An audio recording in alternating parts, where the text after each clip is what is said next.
you know, something that centers your vibrations, you know? So makes you care about people, makes you think, turns your thoughts in almost. So that's the whole effect I've been going for. And, you know, flavor has been a big part as well, because with that experience, you know, the experience of just getting high is not just the final effect. It starts as soon as you start breaking it up, or you start cracking the jar. You know, the experience just lingers from this. No, the experience absolutely happens. You're 100% right. The minute you come in that room to buy that bag, the minute you come in that room to sit down and sesh, that vibe is already, you know what I mean? The frequencies are already in hum.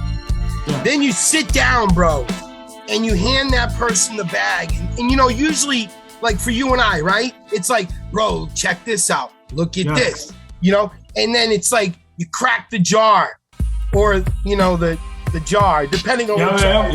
Yep. And it's like that sensation of the anticipation of the crack. And then it opens, and then the air just hits you, and you're like, oh, you know what I mean? Then you get your nose in there, and you breathe it in, and you're like, oh, you know. It's a whole experience, and that's really what we're trying to bring, you know, Weed does that. We don't have to bring anything. But it's still bring the weed.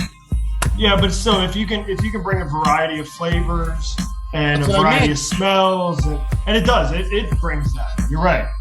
But it needs some help bringing that as well. Oh, absolutely. Like anything. The blueberries, raspberries, blackberries, and strawberries are not going to pick themselves. So we really got to be there to pick them buds right at the right time. Yes. And then, of course, you got to have the right people to come together in the right mindset that you can sit with in stomach, so that you can enjoy it, so that it can be a good vibe on all frequencies. That's it. Yeah. Because honestly, there's sometimes, man, that even though the cannabis is great, you know what I mean, and 70% of the group is on point, there can just be like that one rotten apple, and no matter how much the cannabis is good and everything around it is good, it dejects from the vibe. So you're absolutely 100% correct. The cannabis needs the influencers with it to help it influence, you know what I mean? Yeah, in the right direction. Because it can be used like any drug, you know? Well, that's just it. It's all going to depend on what you do and how you master that high. Because like you said, it could happen between any drug. You know what I'm saying? You know, I don't, you know, see, like, I feel like we're pre-programmed. So coffee's a drug, right? Yes. Caffeine's a drug. Sugar's a drug, right? Everything, yes. 100%. These are all addictive drugs, and cannabis necessarily isn't mentally addictive. The thing is or physically addictive. The thing is like, when you chemically alter things, that makes it a drug, right? Right. So rosemary, thyme, and basil are drugs? I think anything that alters your state of being is. No. I'm asking a question. Rosemary, thyme, and you know, It could be in the right amounts. An orange, a lemon, a lime. In the right amounts, they can be a drug because they can change your state of mind by smelling them. I mean, that's 2 pounds if eaten can absolutely make you have a euphoric effect. Muscles, blisters. I don't mean to say that cannabis is grouped with other substances. That's not at all what I meant to say. No. I agree. But see, I hate calling cannabis a drug, because when I think of drugs, I think of drugs. And when I think of cannabis, I think of an unaltered plant that the government weaponized against us and demonized and programmed us to see as a drug, when really it's just freedom. Right. Well, let me interject and say I didn't mean to call cannabis a drug. Thank you. Yeah. I was referring to when you was talking about comparing it to other drugs. I wasn't putting cannabis in that category as being. Yes. It is a medicine, 100%, and I use it every day as a medicine. Oh, absolutely. So for me, it's it's an escape from other things that I don't need to utilize. Right. That's what it is for me.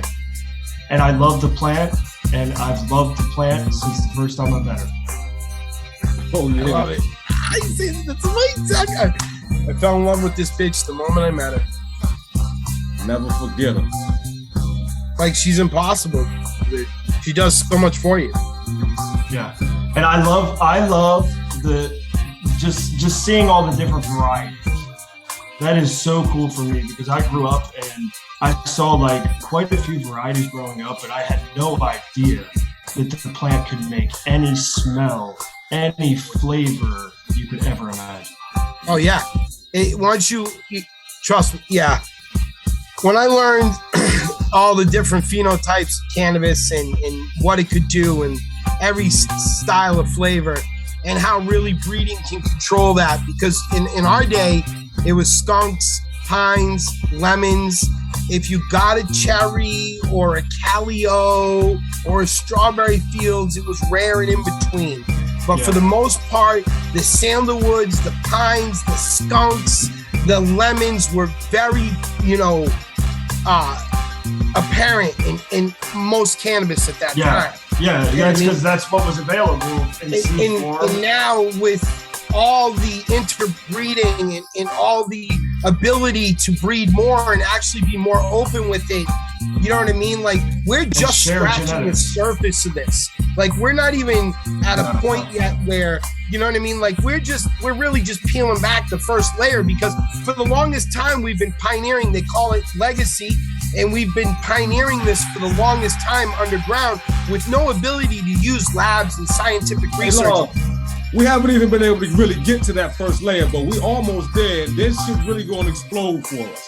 Well, now we've reached that layer where labs are involved, where it's being scientifically researched, where yes, and then eventually it'll be, monetized and monopolized by the government in full force, and they'll federalize it, and, interstate commerce will come about, and like anything, it'll get worn out. But at the end of the day, it's amazing to see where we are with it right now, and that we've been able to create a plethora of flavors. You've got melons and guavas and peaches and bananas and strawberries and grapes and lemons and limes and skunks and sandalwoods and peppers, and you've got every variety today. And it's and all kinds of homies have all kinds of varieties. I mean, there's so much variety. Everybody, and for being an old fuck like me, dude, to be able to still be a part of this and to be able to see where this is going, you know what I mean? Like, oh my God, it's amazing to taste all these new flavors, and I'm like a fucking kid every time. Like, literally, I'm still 16 years old. Yeah, the future is bright with flavors, man. I really believe we haven't scratched the surface. I mean, we're doing directed breeding where we're getting like roast beef dinner terms. I mean, where it's literally like eating a roast beef dinner when you smoke it, or cherry gummy bears. So now we're taking just cherry. Now we're literally directing it down to an experience that we know and a flavor that we know.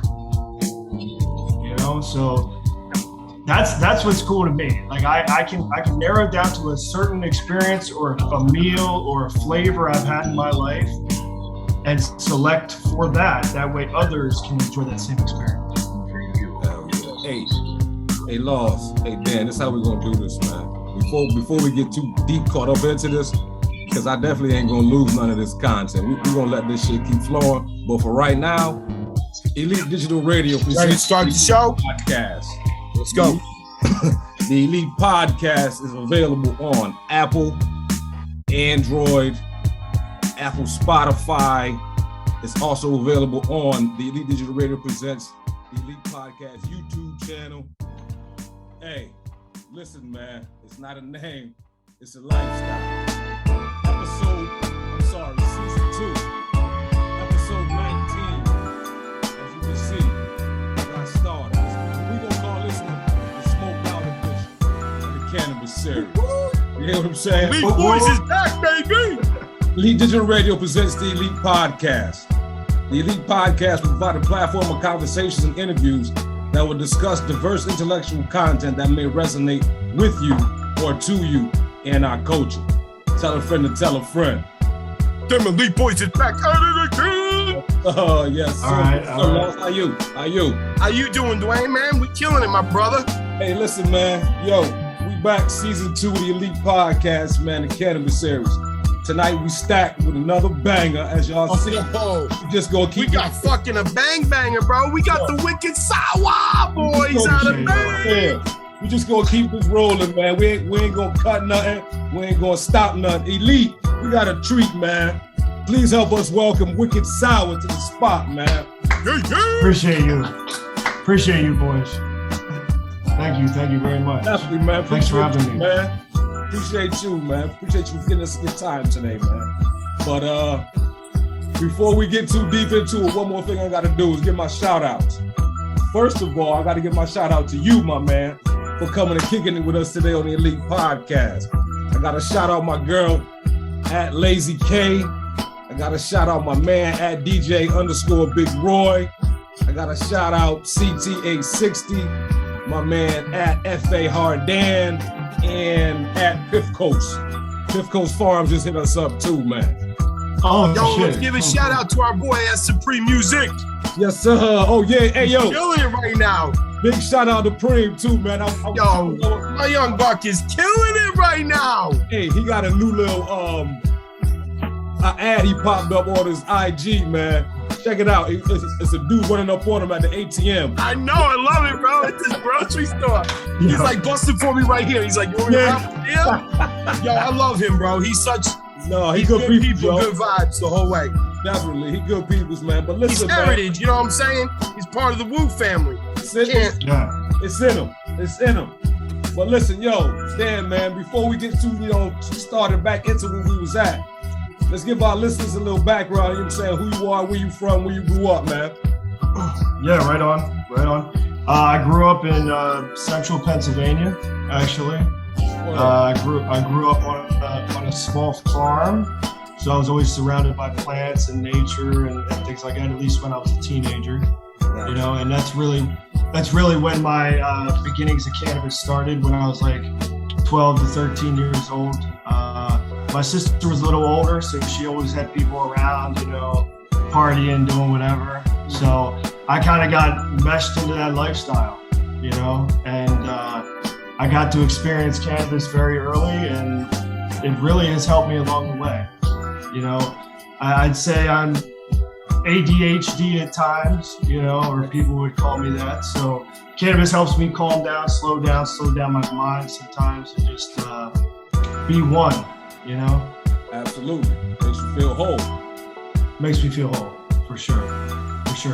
Other than that, I started, I tried to grow a little bit when I was young, unsuccessfully.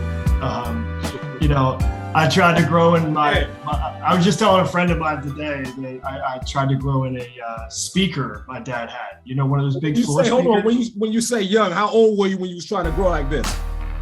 Like probably 15 okay. Or 16, something like that. Okay. And I had like a floor speaker, you know, that my dad had. It was like for his big radio with his record player, you know, and I set it up in my room because this was like the 2000s, so he didn't use it anymore. So I had it set up in my room, and I would play all kinds of music on it. But at one point I tore the speaker out and I tried to grow in there, you know, because that was just, I was trying to figure out how to hide it from my parents while I was still living with them, you know. And so that didn't work out so well.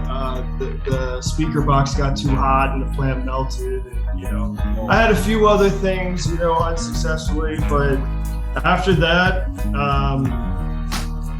what ended up happening and started my real passion for growing was probably about 10 years ago. My wife got Lyme disease, and she was in a lot of pain. She had stiff joints and just everything that goes along with that. And I recommended, she didn't even really know that I smoked much at the time. I actually kind of like kept it from her a little bit, you know? How long had y'all been together now? To be honest, a few years. Okay. A few years. And I Yeah. Because I always just smoked and did my thing, you know, and it just wasn't a question. It just, you know, yeah. So, but long story short, I finally, she had gotten Lyme disease, and I know cannabis helps with Lyme disease. I mean, I can't say that officially, obviously, but it helped her and her symptoms 100%. Right. Okay. And the problem was we didn't have access to quality cannabis that I knew she needed.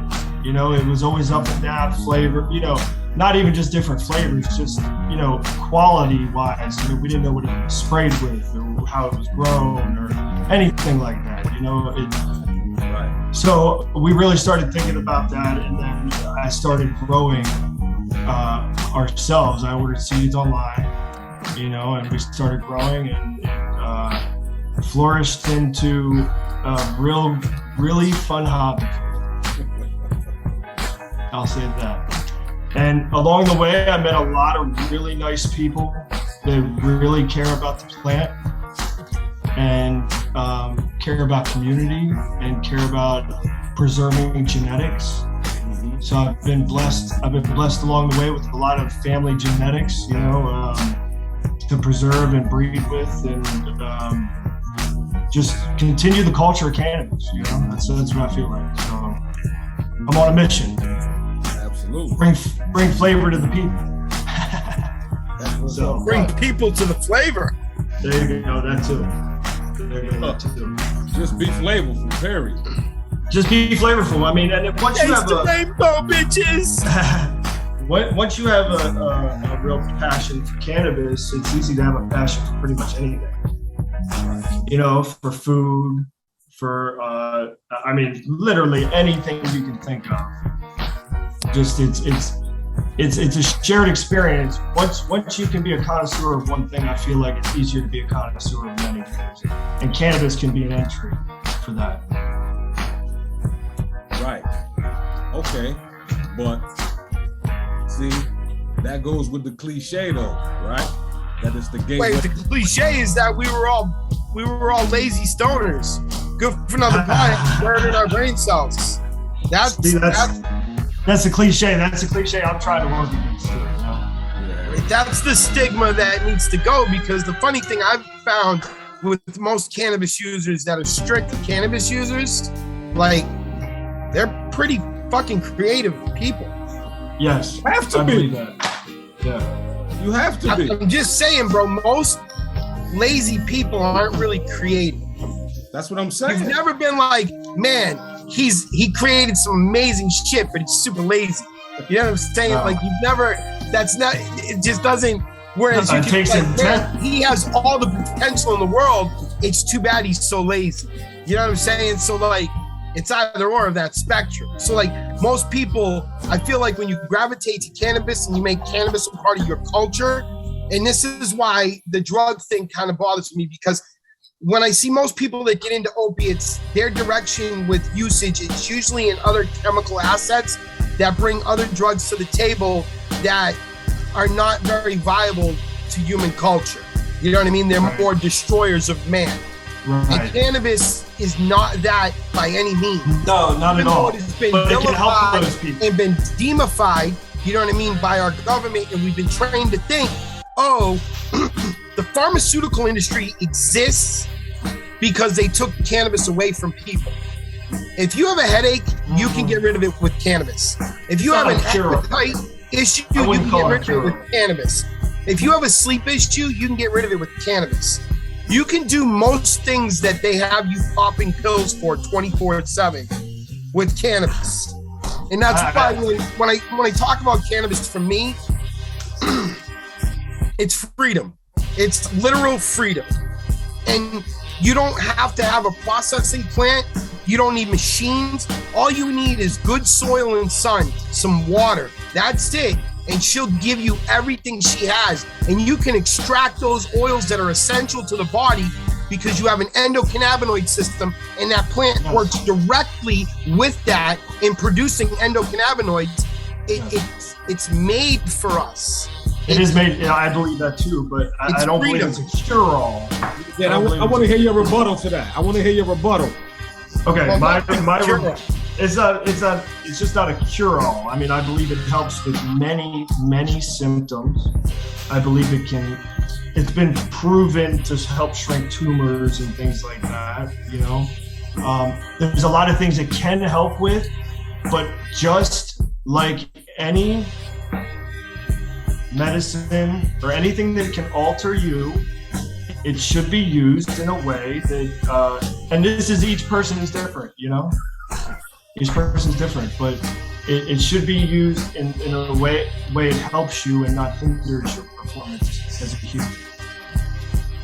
Right. Yeah, that's with anything. I agree, but that's with anything. That's coffee, that's my only rebuttal. But I mean, anything in today's society and culture, you know what I mean? But what I mean is I don't see it as a cure-all. I just see it as an alternative that allows more freedom than most people are trained, taught, and or given. Yes, I agree with that. 100%. It's a natural medicine. Yeah. Just like there's many natural medicines, and this is just like one of them. It's hard for me, right? Because you can't take cocaine and enjoy it without chemically altering it. You can't take crack and enjoy it. I know. I did some landscaping work for a few years, and I worked with a gentleman. He was from Costa Rica, and he said when he was a young kid, they would chew on the coca leaves.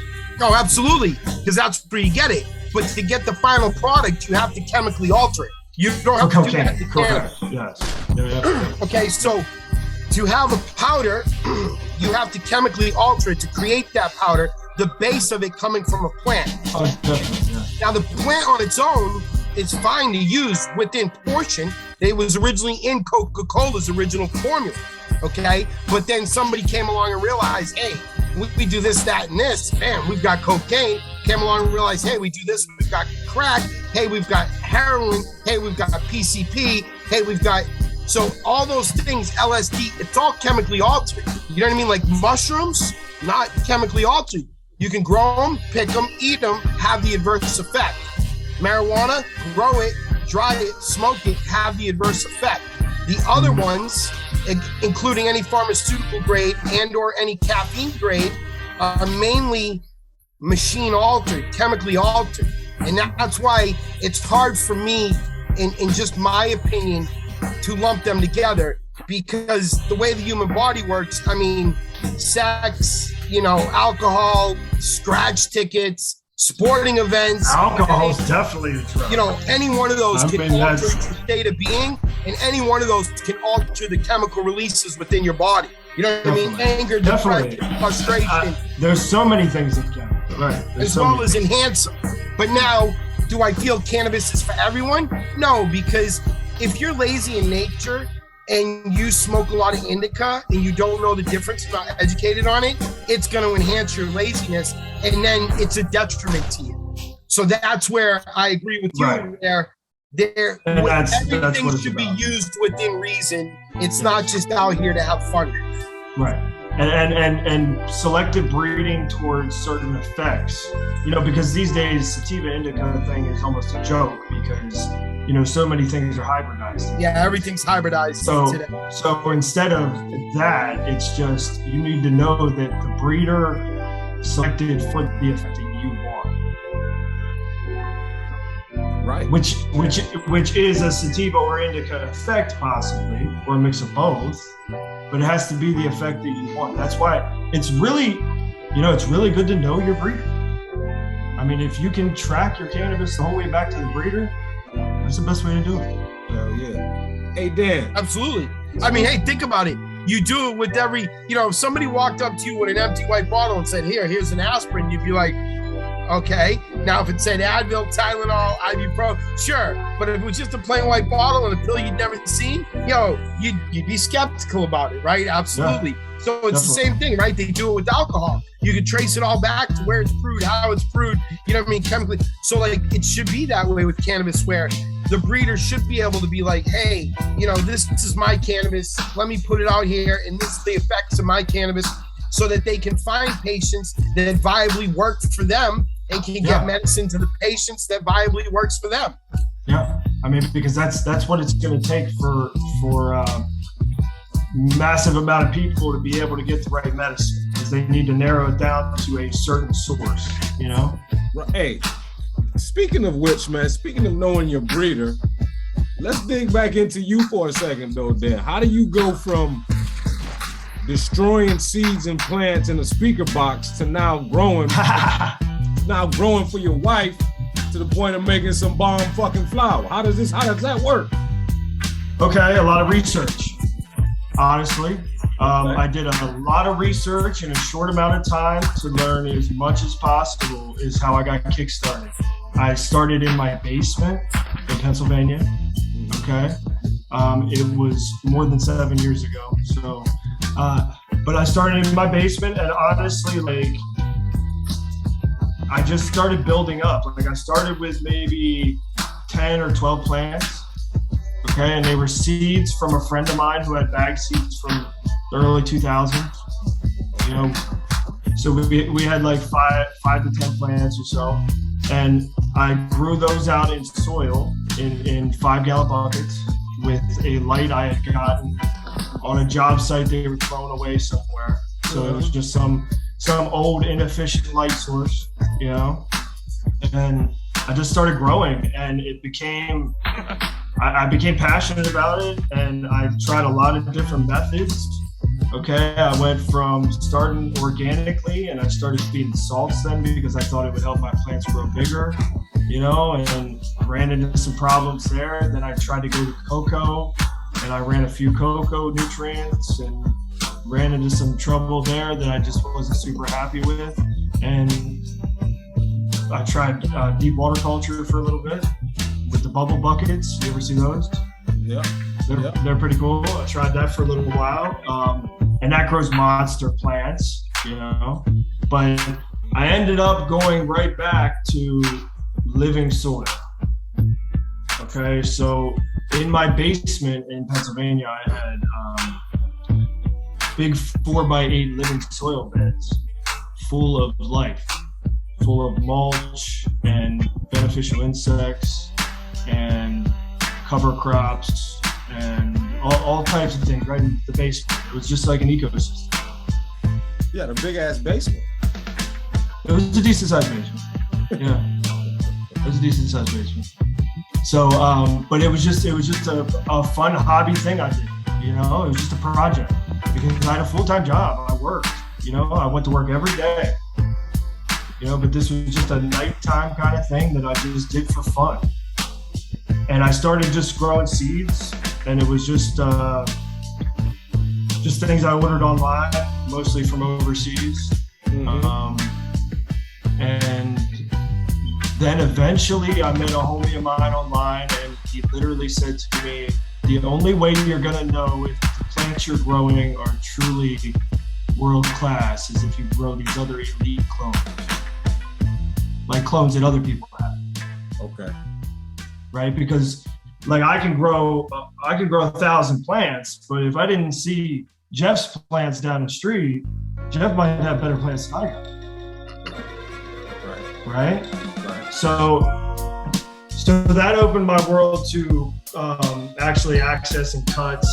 He actually got me some of my first clones that I got, and that was like key lime pie, cherry pie, a couple of diesels, I think. I don't know, this is quite some time ago. I can't remember every single one, but long story short, he hooked it up with some clones, and I grew those out in really nice cuts. But I realized that the plants I was growing were just as good as those plants. Okay, so then I started the task of finding other people's plants that were better than my plants, right?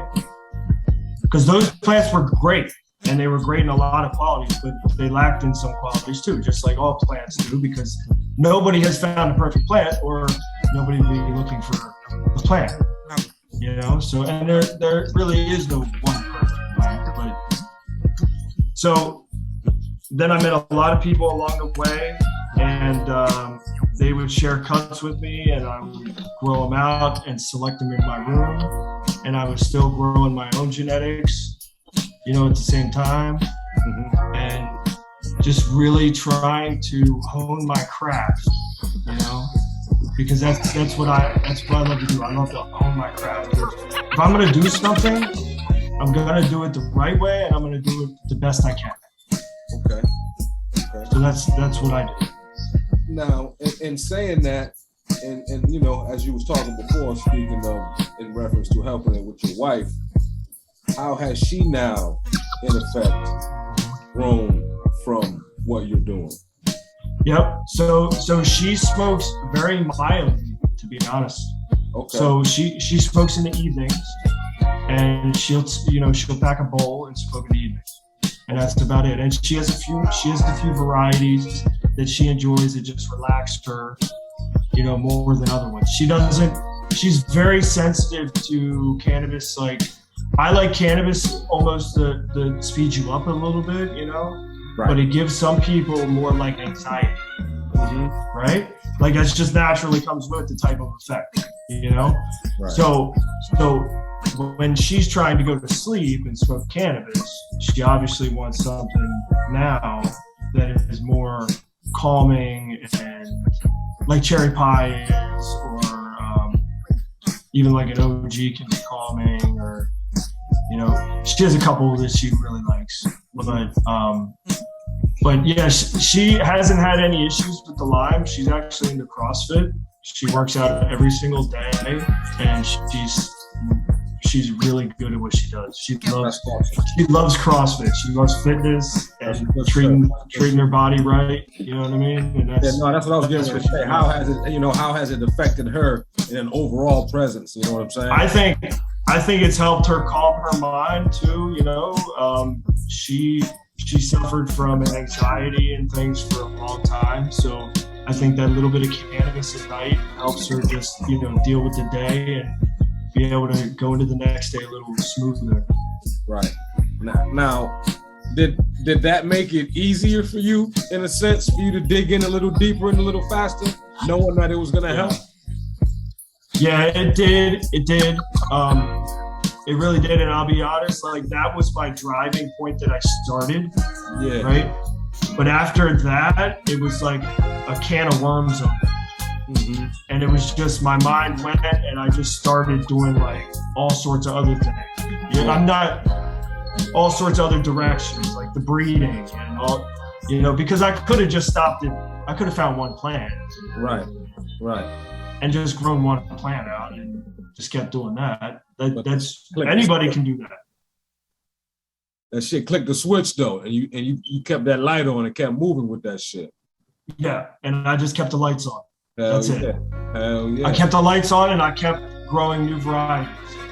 And over and over and over again, I grew a lot of varieties for a lot of people, just like Colorado, Oni, Swamp Boys. I grew a lot of different stuff. Probably like, I don't know, I grew most of my seeds, to be honest, between 2016 to now. Okay. So about 6 years. Okay.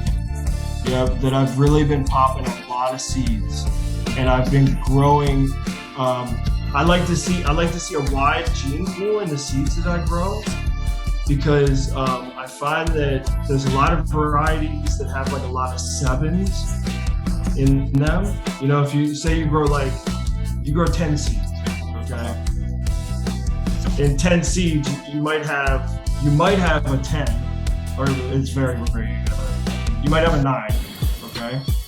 But most of them are going to be like 5 to 7 on a scale of 1 to 10. Just on looks, appearance, on branching, for that variety. Okay, so we're looking for only the 9s or aboves. Right. In our opinion, at least from other plants we've seen and things like that, we're trying to only look for the 9s and aboves. Okay, so it's nice to grow out at least, say 100 plants, because if you don't grow out 100 plants, then you only see one 9 and it might not be the right flavor that you were looking for. Right. You know, so it's nice to see a wider range of plants, and that's really what I think that's really what it's going to take to get cannabis on the next level. It's just popping more seeds. I mean, it's simple as that.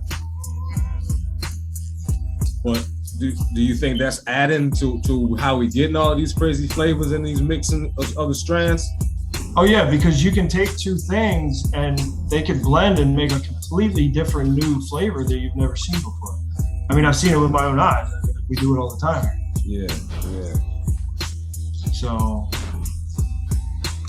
yeah, that's we're about flavor. We're about uplifting effects and breeding for the future of cannabis. I got you. So what goes into the name though? That explains the whole name with the flavor then, huh? You mean the Wicked Sour? Yeah.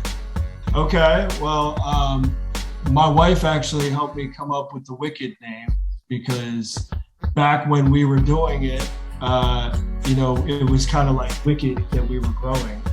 You know what I mean? Like, I got you. It wasn't really acceptable. You know, we couldn't tell our family. You know, it just was something we had to keep to ourselves. It was just wicked. It was just wicked. And then the sour comes from, you know, Sour Diesel is one of the most influential strains that I've ever had. I mean, it's one of the tastiest. Old school Sour Diesel is just super tasty weed, and I miss it. So I've been chasing it ever since. You know, there's a lot of things that were influential early in my life, but Sour Diesel was definitely one. It ain't nothing like some good sour. Nah, ain't nothing like some good sour. Ain't nothing like some good sour. And that had an uplifting effect too, and that's why I liked it. You know, it was super strong. Like you knew you were affected, but it also uplifted your vibe. You know, you just felt good about yourself and the people around you, and that's what it's all about for me. Definitely. Oh, that's just it though. So now, coming from, I'm gonna have to keep making reference to it, man. But coming from the speaker box to where you are now, what's next? What's next for you? Well, I moved to Maine 2 years ago, and I'm a licensed caregiver up here, and I'm entering the market up here. We make fresh frozen rosin. It's what we specialize in. So our breeding direction has gone towards breeding for rosin production and new rosin flavors. So that is our new, like, we just did the Jersey Juice reversal. Yeah. Which a homie of mine, Funky Specimen, shout out. He actually bred that. It's Purple Punch crossed to Ghost Tangy. So it's like a peach mango high chew almost, with like a little underlying funk, but it's super fruity, super different, like just really stand out. And it also dumps hash. You know, so we were getting like 5 to 6% returns with it. It's got super big heads. They hold together when you wash. You know, it's got a lot of good qualities for hash. Okay. So we took that and we crossed that to a bunch of other things that we had run that we had gotten through different sources, and we figured out exactly what would hash well, and crossed them with Jersey Juice, and now we're running those out this year. Nice. And damn, I was just getting ready to say, you know, for our listeners, what goes into that process of making that fire ass rosin? Right on. Well, first step is selection. So not every plant can make fresh frozen hash. You know, some plants are too gooey, and when you wash them, the water just absorbs the oil and it just rinses out. You know, so first step is selection. Second step is fire in, fire out. You know, if you got some crazy good-looking bud, and you know it's gonna wash, it's gonna be some crazy good rosin. Okay. Number 3, I would say you choose the color you want.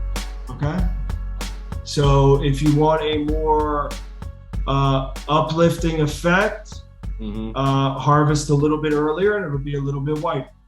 Okay. If you want a little bit more of a sedative effect, harvest a little later and it'll be a little bit darker. Gotcha. Okay. So what we do, so we have some fire plants out in the greenhouse, right?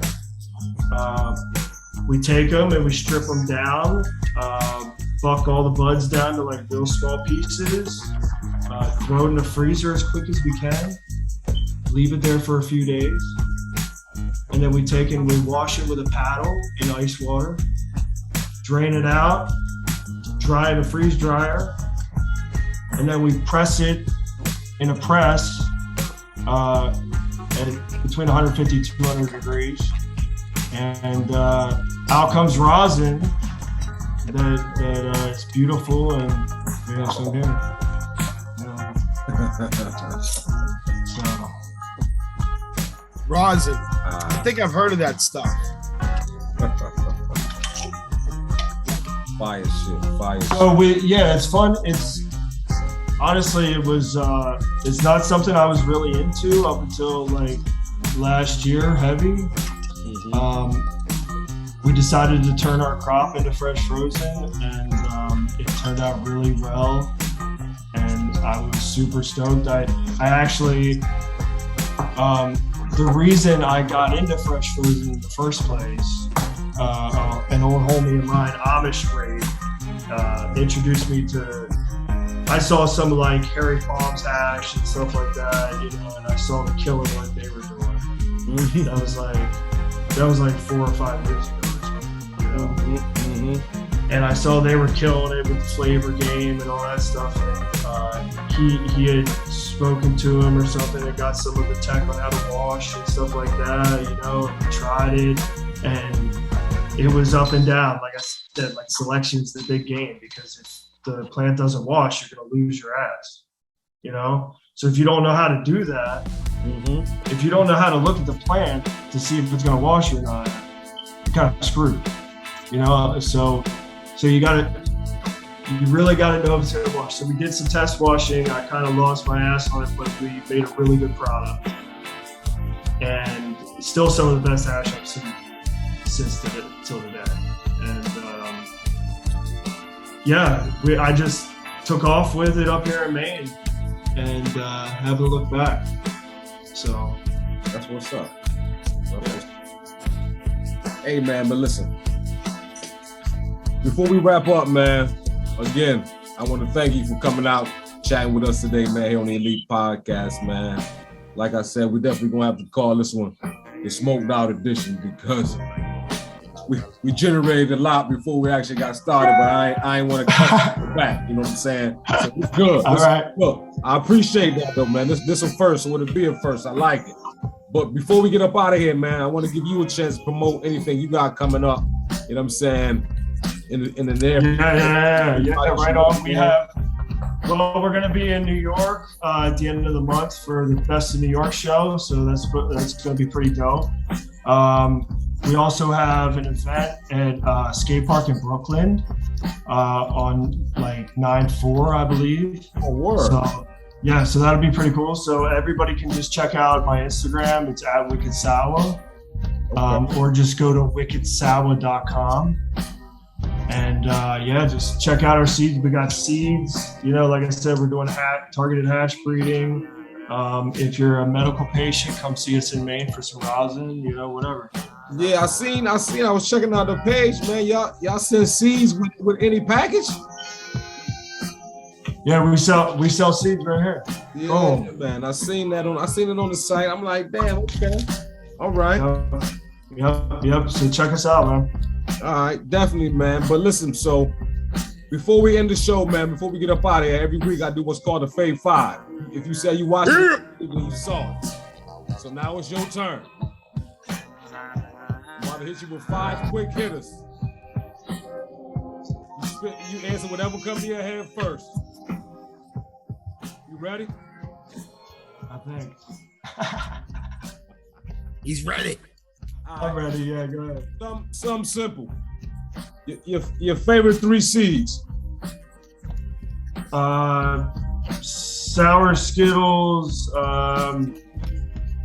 Jersey Juice, and the new sour. Okay. Well, since we're gonna go there, let's keep it going with your favorite infused meal.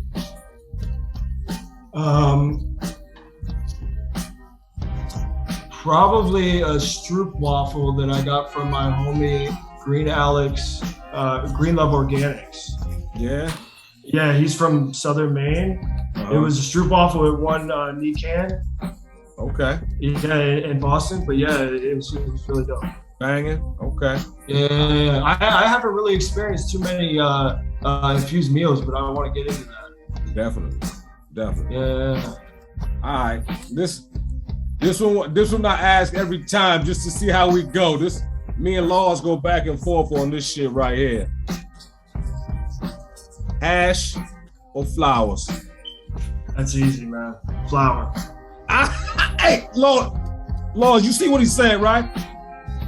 You see what he said? Yeah, that's why you quiet. Yo, I love hash. I'm sorry, bro, hash. but I smoke hash. That's it. But I've always said you can't have fire hash without fire flower. I would just prefer to smoke less carcinogen. Honestly, I used to smoke cigarettes, so smoking flower for me is much healthier, and it's just something like I like to do during the day. Yeah. So I love taking dabs too. I mean, I smoke hash. Don't get me wrong. Definitely. I smoke plenty of hash. No. Hey, so we're gonna go along with that. Like you just said, like you like to smoke throughout the day. So, what's your favorite place to medicate? My favorite place to medicate is probably I have a little cabin on my property. Okay. It's like a little art studio. Nice. And in the morning, it gets really nice and bright and warm in there. Mm-hmm. So in the winter time, it's really nice to chill in there because it just warms you to the bone. Yeah. And you can just sit in there and just roast out there. So that's probably my favorite place. Nice. All right, so check it out, man. We're going to end on number 5. What's your favorite holiday, yo? Favorite holiday? Probably Christmas. Honestly, probably Christmas because I really like how joyous people get, and I can really feel the energy of people, and I like family, and I really like to connect with people. So okay, I think Christmas. I'm glad that's where we at though, because now it's Christmas, right? And you chilling with your family, so your family's already there. Joyous love, right? But you get to invite 5 people to Christmas, dead or alive, to come sesh with you. 5 people, dead or alive. Your family's already there. 5 people, dead or alive. Dead or alive. Who your 5 people you invite? Okay, I'd probably invite Nikola Tesla. Okay. And I'd probably invite, and I'd just imagine he would smoke or just sit there and chill either way. Doesn't really matter. I would probably invite Mac Miller, maybe. Okay. Yeah, I think that would be cool. Yeah, I think that'd be cool. Yeah. As far as alive, I have a lot of really cool homies. I'd probably invite a couple of my homies and maybe Mike Tyson. I want to meet Mike Tyson. Okay. I don't know why. I just want to look Mike Tyson in the eye. Yeah, I had a chance to meet him when he was out here in Farmington. Yeah, and he smokes a lot of herb. I know. Yup. Laws was just with him somewhere. Worcester. Oh yeah, that's right, Worcester. Oh, word. Oh yeah, trust me. They were like, you can't take any pictures of him with your weed. And I was like, all right, yeah, no problem. That's funny. There's a lot of people I'd love to meet, but that you just, yeah. That's 3. You got 2 left. Oh, I got 2 left. All right. My mom. Okay. My mom's already here, maybe, but if she's not here, I'd probably invite her. Oh, your mom already there, so that don't count. All right, she's already here.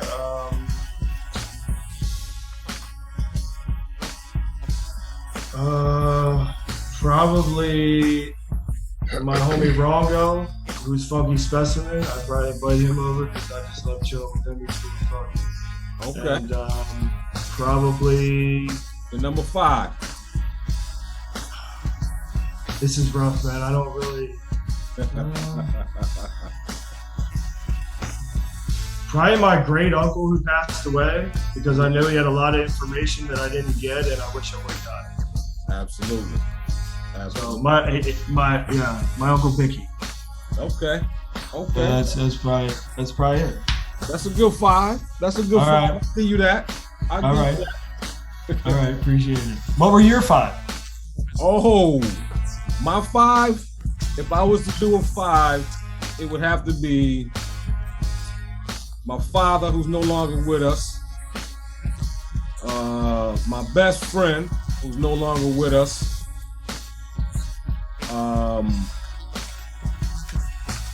My aunt, who's no longer with us. Then I would go with Bob Marley. All right. And then I would go with Malcolm X. All right. Right on. That would be my good 5. list. That would be my 5. I had to rock out. It's a good 5. But yeah, man. Listen, appreciate you coming, man. Can't wait to see you pretty soon, man. So we can definitely sesh out in person. You know what I'm saying? Let's kick it. New York. Yeah, that's what I'm saying. New York, the end of the month, yo. Whoever wants to sesh. I'll be up there, man. I'll come kick it. We can hang out. You know what I'm saying? Do it right. Yeah. We're always doing it right. Hell yeah. Hey, don't worry. Thanks for being here with us today, man. Appreciate you coming, man. Thanks. Wicked Sour. Wicked Sour. Wicked Sour. Bless. We appreciate you, brother. You too. See you soon. Definitely. Love. Peace.